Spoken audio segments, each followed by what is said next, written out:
Grab you a milkshake and a hamburger. We're talking Riverdale. This is a review for Riverdale, Chapter 15, Nighthawks. So you've got two Asian characters on the show. One of them is now dealing drugs, and the other is running guns. Way to piss away those diversity points, Riverdale. But I am happy to see that Reggie is finally in a story. He's involved. He's just not off to the side there. You've involved Reggie in a story. He's dealing drugs.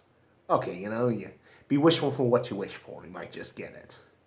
But ultimately, Reggie and Dilton, the one riding, running guns, were really just more a part of Archie's story. We had a lot of stories going on tonight, so I'm just going to fast forward through some of them to get to the most important one. Okay, so Veronica, well, her dad's back, and she doesn't know she can trust her dad. And part of her probably doesn't want to trust her dad. She's just being kind of snooty and rebellious to him. He's like, come on, give me another chance. Let me make it up to you. And she does trust him, and he tries to help her with, saving Pop's diner. And then all of a sudden she's trusting him again. But, we find out that, nope, he's still shady.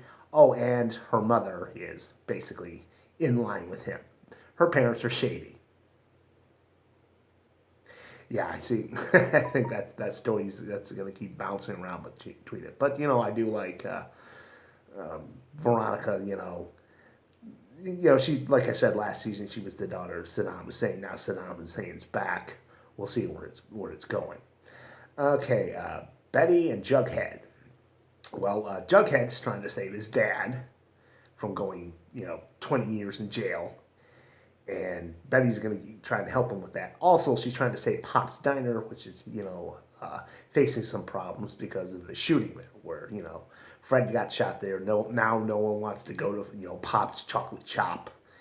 And, it's probably going to close down. Pop's is going to sell the place off, and we got to save the diner. It's actually a classic Archie story, I think. But at the same time, I'm like kind of rolling my eyes at it, because it's like, what? It's not just that people aren't going to it. Everyone hates Pops all of a sudden. Like someone put graffiti on his diner saying "Death Diner," and it's like I can buy into the fact that people don't want to go there to Pops anytime soon after the shooting. But why do they hate it? Maybe there's more of that story. Like I said last week, Pops was talking about how there were riots in the place. At one point, the people were throwing bricks through the windows. So maybe some stuff. Maybe there's some more history to Pop's Diner than we're not seeing, and that's what people really hate about the place. I don't know. It's just, like I said, they saved Pop's Diner. Spoiler alert, they saved the diner. Well, because Veronica's dad buys it. Secretly. Anyway, like I said, we also have FB's story where Jughead's trying to save him. He, starts talking to the serpents because, first he tries to go to the mayor, and the mayor doesn't want to have anything to do with that. And, Jughead's like, oh, I'm going to remember this is when you turn your back on Pops and when you turn your back on my dad. Your dad is a criminal. I can get, he's supposed to be a teenager, so he doesn't always have the most rational thoughts. But come on now, break it down, Jughead. You're a smart guy. You'd be lucky if the mayor was going to help you save the diner. She's not going to help your father who helped cover up a murder.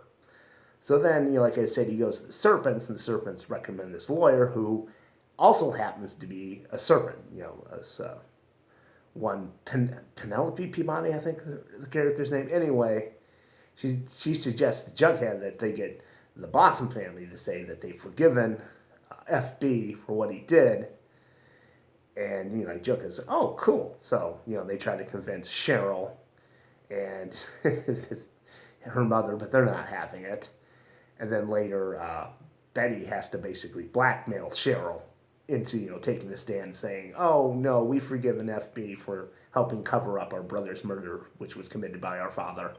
And I'm like, once again, kind of rolling the eyes because the scene, it kind of makes Betty blackmailed her by saying, hey, we've got this thumbnail drive of the video of your father shooting your brother, and we're going to put it on the internet. And it's like, oh, great. They're making, Betty a passive-aggressive bitch like her mother.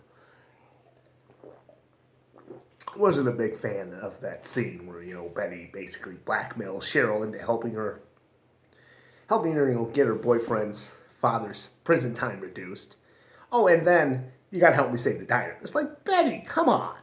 Once again, this chick, she's lost her brother, who was murdered by her father, and then he died. Possibly killed by the mother. That's my theory there. I think the mother killed the father, because later, Betty gives Cheryl the thumb drive, and then her and the mother are looking at it. It's like, Cheryl's like, I thought this might give you closure. Watching a video of the father shooting his son. And I'm thinking, well, the closure is because the mother killed the father. And this video says, no. Any doubts you had, the father was a piece of shit who killed the son. So, killing him was okay, mommy. Like I said, I was not a fan of the scene of Betty blackmailing Cheryl. Except for the fact that Cheryl was in her underwear when they shot the scene, because it was in the locker room, and wow. Cheryl is stacked. That's all I'm going to say on that scene. Anyway, like I said, those were those storylines. But the most important one, of course, is Archie. And basically, he's freaking out, trying to protect his father. And, he's staying up all night with that baseball bat at the bottom of the stairs to whack anyone who comes in. Later, he gets with Reggie to get him some drugs so he can stay up all night. That doesn't go over too well, because he ends up attacking Reggie when Reggie decides he's going to pull a prank on Archie, and with, the hood that looks like, the killer, and then Archie kind of, tackles him, about ready to beat him down, and then Reggie's like, oh, come on now, what if I had a gun? Which later leads to Archie contacting Dilton, the other Asian character, to get a gun, because Dilton is the Boy Scout who's also a survivalist. Like I said, you got two Asian characters. One is running drugs. The other is trading guns. Way to represent the Asians there, Riverdale. You had some people were like saying, oh, wow, they got two Asians, different characters, not the stereotypical ones. And then you piss it all away by making one a drug dealer and the other one trading guns and a bit of a psychopath. But like I said, it's great to see that the Asians are finally getting into the stories. I still think the two of them need to go find that gold mine with Remedial, Pussycat, whatever the hell her name is. Anyway, like I said, that was probably, the best storyline throughout the thing, and I really got to hand it to KJ Apa for his performance tonight, because I buy into it. He's a young kid who just, life was just devastated by seeing his father get shot, and now he's being protective. It's father's supposed to protect the son, but the son wants to protect the father. So yeah. Oh, also, of course, Miss Grundy got killed, so he's thinking this is all connected to him. And that's that storyline is continuing with first we got Fred get shot, then Miss Grundy is killed, and now at the end of the episode, Moose and his girlfriend Midge are out making out in a car down by the river. Up comes Mr. Black Hood and shoots them both, sort of like Gemini killer style. And it's like, oh, okay, there is a lot to this. How are all these things connected? There was the diner shooting. Was he after Fred, or did he have a grudge against the diner? Because, like I said, someone just spray painted Death Diner on it. I think there's a lot more to the diner than just the holdup. Then of course Miss Grundy gets killed.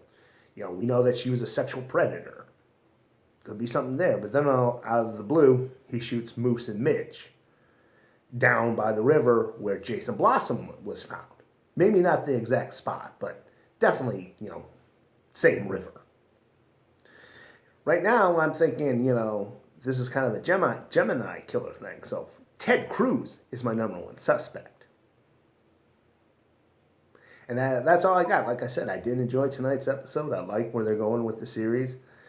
It's like the big mystery, who's going to get it next.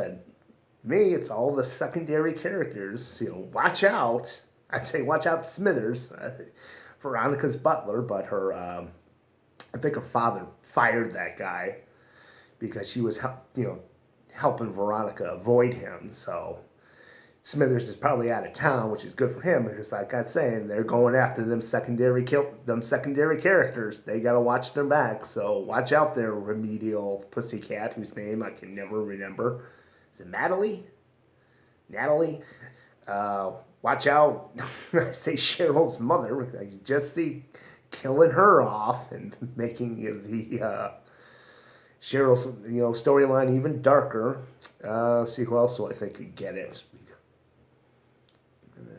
Yeah, maybe one of maybe Betty's dad. No, probably not. But maybe one of the serpents.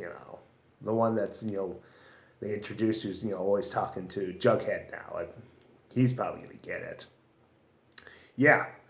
Like I said, we'll see what happens.